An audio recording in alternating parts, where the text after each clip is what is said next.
चलिए बच्चों, आज हम पढ़ेंगे एमीन का लेक्चर नंबर 13। जैसे कि हमारे 12 लेक्चर यहाँ तक अभी तक हो चुके हैं और हमारा 13वां लेक्चर है। तो आशा है कि यहाँ तक जो है अपना एनसीईआरटी अच्छे से कंप्लीट कर ली होगी और आप जो है अच्छे से रिवीजन करके आए होगे। जो भी मैंने बोला था जितनी एनसीईआरटी जो है आप यहाँ तक हो गई है उतनी आपने पढ़ ली होगी। और आज जो है हम आज के लेक्चर में जो डिस्कस करने वाले हैं वो आप पहले से पढ़ कर आए होगे। चलिए फटाफट से हमारे इस लेक्चर को शुरू करते हैं। और बहुत इंटरेस्टिंग होने वाला है आज का लेक्चर, तो आपको बड़ा ही मजा आने वाला है। चलिए शुरू करते हैं इसका अपना लेक्चर। तो हम थे मेन लेक्चर पर, आज जो हम पढ़ने वाले हैं वो है हुफमैन ब्रोमवेड निम्नीकरण अभिक्रिया। तो आज हम इस अभिक्रिया को पढ़ेंगे, साथ ही हम उदाहरण 9.2 को भी देखेंगे। तो देखिए, मैंने आपसे बोला था कि आज हम एक उदाहरण देखने वाले हैं 9.2। तो किसी उदाहरण को करने से पहले क्या है, अगर आपको केमिस्ट्री के करने हैं तो उसके लिए आपको पिछली जितनी भी ये समझ लीजिए रिएक्शन है आपके लिए आपको आनी चाहिए। हर रिएक्शन कौन सी क्या थी जिसमें आज जो है आपको उदाहरण जो है करने में कोई भी दिक्कत नहीं होगी। तो मैं पहले भी आपको ये बोल चुका हूँ कि जैसे कि हमने 9.1 उदाहरण देखा था, उसी प्रकार आपको 9.2 उदाहरण भी एक बार खुद से पहले घर से पढ़ कर आना चाहिए। और अगर आप पढ़ कर आए हो तो बहुत बढ़िया बात है, नहीं पढ़ कर आए हो तो अभी मौका है, आप एक बार जाइए 9.2 उदाहरणों को खुद से पढ़िए, समझिए।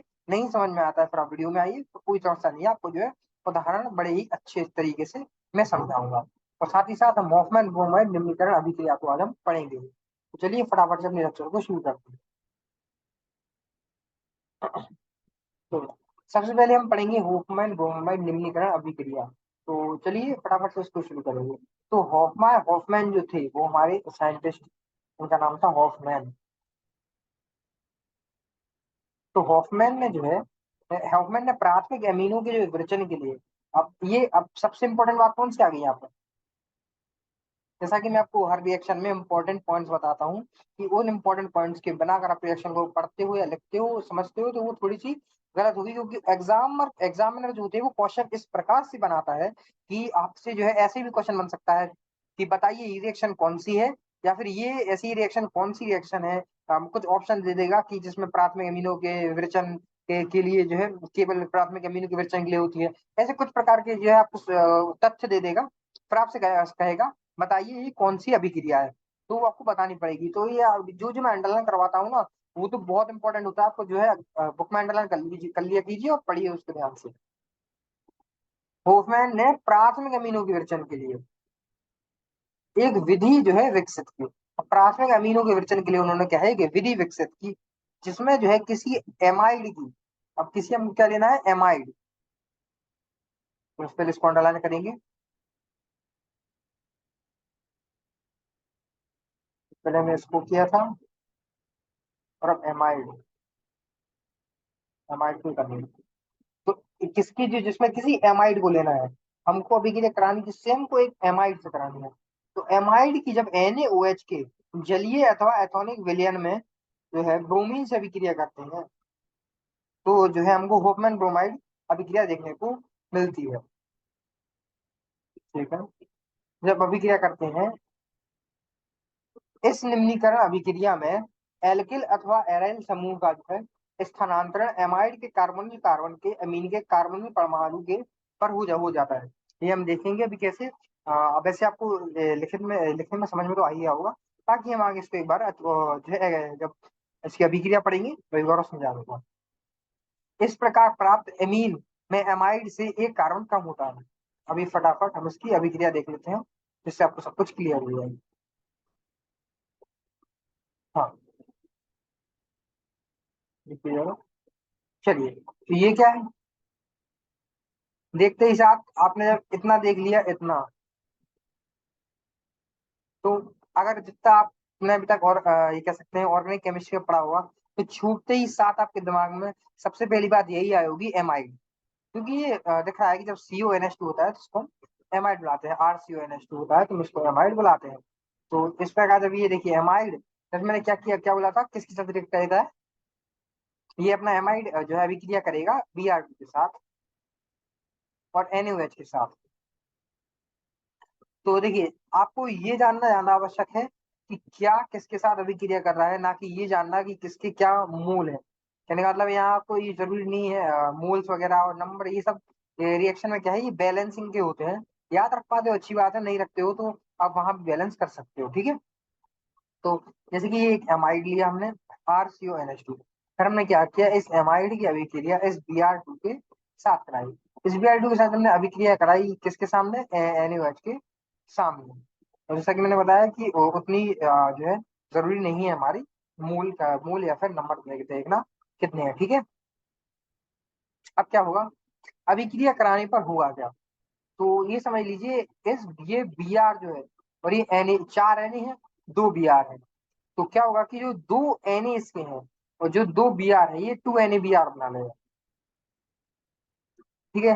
तो इसके 2 Na और ये Br मिलके क्या बना लेंगे, NaBr।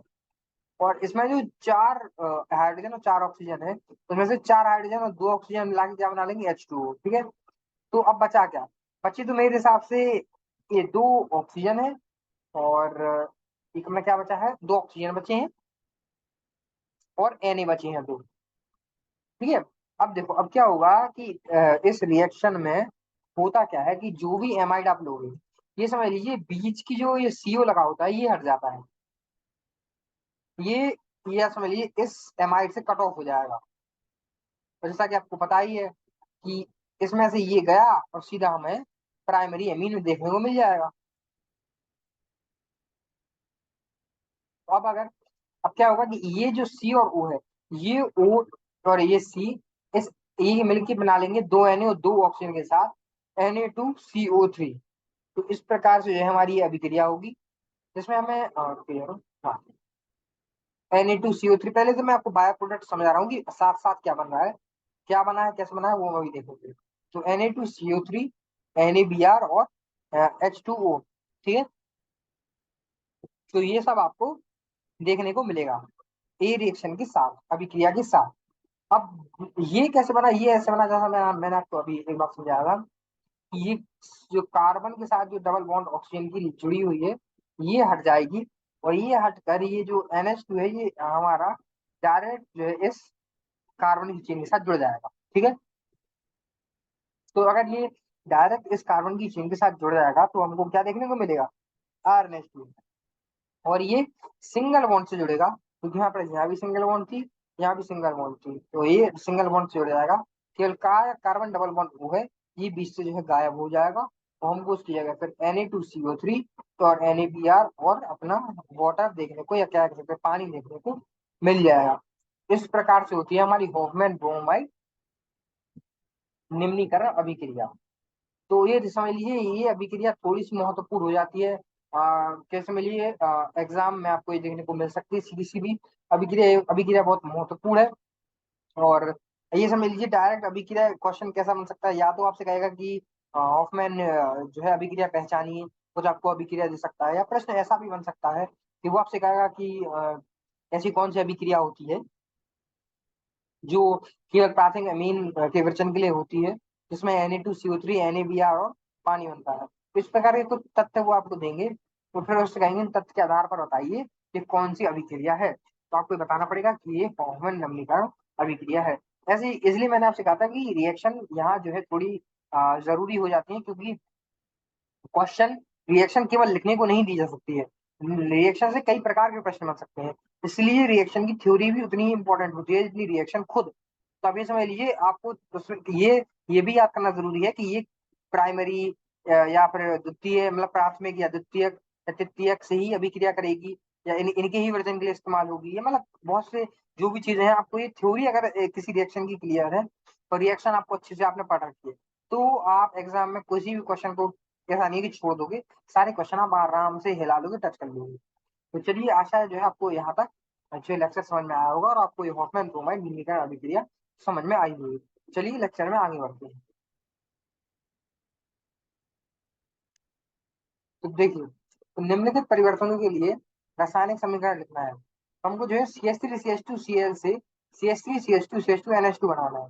कहने का मतलब है एक कार्बन बढ़ गया है यहाँ, तो एक कारण बढ़ गया, तो आपको सबसे पहले क्या कौन करना है कि ये भी प्राथमिक है, ये भी प्राथमिक है, प्राथमिक अमीन बनाना है हमको प्राथमिक क्लोराइड से। तो जैसे कि आपने इसके बारे में पहले ही पढ़ा होगा, तो चलिए इसको देखते हैं कैसे परिवर्तन कर सकते हैं। देखिए, अगर आपको यहाँ तक अब सारी अभिक्रियाएं क्लियर होंगी, तो इसको बनाने में आपको 1 सेकंड का भी समय नहीं लगेगा, आप डायरेक्ट मन में ही बना लोगे, फिर आपको केवल इसको कॉपी में लिखे उतारना है। तो देखिए सबसे पहले हम क्या करेंगे, सबसे पहले जैसा कि आपको पता है एक कार्बन हमें एक्स्ट्रा लाना है, तो एक कार्बन एक्स्ट्रा लाने के लिए हम ऐसा क्या चीज का उपयोग करें कि कार्बन एक्स्ट्रा आ जाए, तो मन में तुरंत फट से आना चाहिए NaCN। तो एथेनॉलिक NaCN का जब हम उपयोग करेंगे तो क्या होगा, सी डबल बॉन्ड जो ट्रिपल बॉन्ड N होता है वो आएगा और यहाँ पे CH2 के साथ जुड़ जाएगा।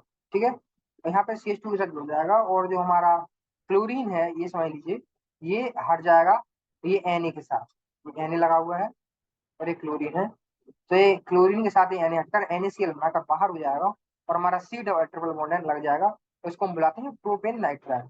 प्रोपेन नाइट्राइल के बनने के बाद क्या हुआ, इसका जब हम अपचयन कराएंगे, अपचयन की भी क्रिया हम पहले ही पढ़ चुके हैं, तो अपचयन कराने पर ये दोनों जगह H2H2 जुड़ जाएगा और ये हमारी ट्रिपल बॉन्ड है ये टूट जाएगी, तो क्या बन जाएगा, प्रोपेन 1 एमीन। तो मतलब ये चीज आप देखिए, अब जैसे ही आपके दिमाग में आया कि ऐसा क्या करें कि मतलब प्राथमिक अमीन से प्राथमिक बनाना है, तो इस दिमाग में आना चाहिए एथेनॉलिक्स एथेनॉलिक्स NaCN, क्यों, क्योंकि इसमें कार्बन जुड़ता है तो इसमें कार्बन का नंबर बढ़ जाता है। तो ये चीज आपके दिमाग में फटाफट आएंगी तो आप प्रश्न को तुरंत कर पाओगे, और प्रश्न को हल करने के लिए आपको इतना जो है जो आना चाहिए करना रिएक्शन के साथ क्या करे किया जाए कि क्या बने। दूसरा अगर देखा जाए तो दूसरा यहाँ पास क्या था, हाँ, तो दूसरी हमारे पास अभिक्रिया थी वो कुछ इस प्रकार की थी कि हमें जो C6H5CH2Cl से C6H5CH2CH2NH2 बनाना है। तो लीजिए सर, कुछ फर्क है रिएक्शन में, आप खुद बताइए। ये समझ लीजिए ये जो है क्लोरो जो मतलब ये बेंजाइल क्लोराइड है, क्योंकि इसमें क्या है बेंजीन लगा हुआ है।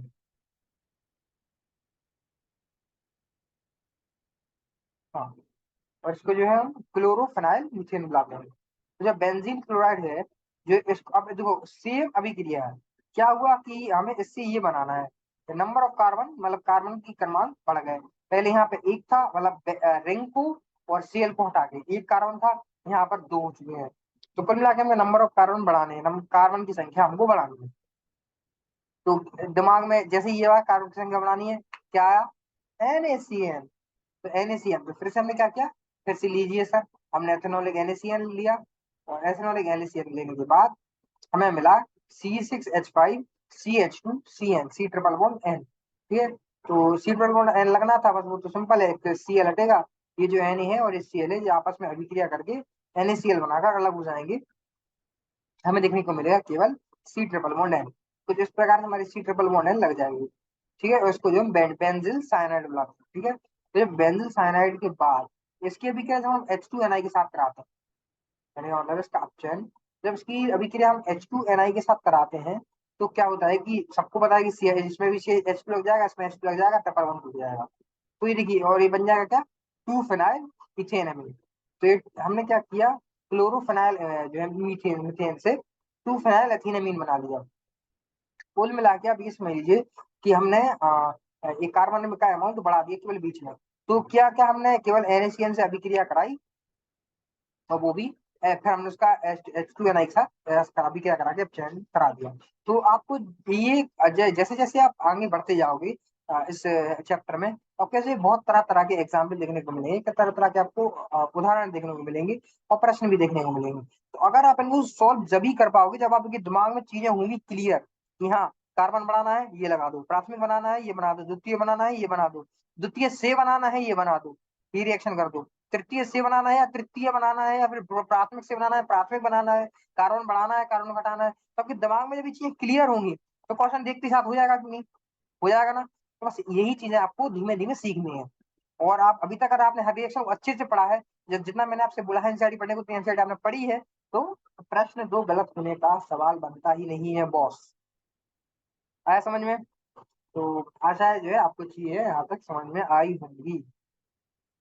तो आज हमने क्या पढ़ा, तो आज हमने हॉफमैन ब्रोमाइड निम्नीकरण अभिक्रिया को पढ़ा, साथ में हमने उदाहरण 9.2 देखा। और ये समझ लीजिए कलम क्या पढ़ने वाले हैं, कलम उदाहरण 9.3 देखेंगे, तो इसके साथ साथ हम भौतिक गुणधर्म भी पढ़ेंगे और भौतिक गुणधर्म भी समझेंगे। तो यहाँ तक हम हमारा हो चुका है हमारा चैप्टर नंबर जो है चैप्टर अमीन, चैप्टर अमीन हमारा यहाँ तक हो चुका है। एनसीईआरटी यहाँ तक आप पढ़ लेनी है, जो एनसीईआरटी क्लियर रहेगी तो आप क्वेश्चन यूं कर पाओगे यूं, कोई समझने की बात नहीं है, समझ मतलब कोई ऐसा समझने की बात नहीं है कि मैं चैप्टर कठिन है या कुछ भी है। चैप्टर बहुत इजी है। आप हर क्वेश्चन को जो है अच्छे आराम से कर पाओगे, आपको कोई प्रॉब्लम नहीं होगी, मेरी गारंटी है। बस आपको चैप्टर को अच्छे से पढ़ना है। बस अगर आपने यहाँ तक लेक्चर देखा है और अगर आपको जब लेक्चर अच्छा लगा है तो बस मेरी तरफ से इतना ही है। एनसीईआरटी पढ़िएगा तो आपको और अच्छा लगेगा। तो एनसीईआरटी पढ़ने के बाद आपको फुल फील आ जाएगी चैप्टर की। तो चलिए आज के लेक्चर को बस यहीं तक रखते हैं, इस खूबसूरत लेक्चर को। मिलते हैं अपने अगले लेक्चर में। तब तक के लिए धन्यवाद। तब तक के लिए tata bye bye, good bye. इस लेक्चर को देखने के लिए धन्यवाद। चलिए टाटा बाय बाय।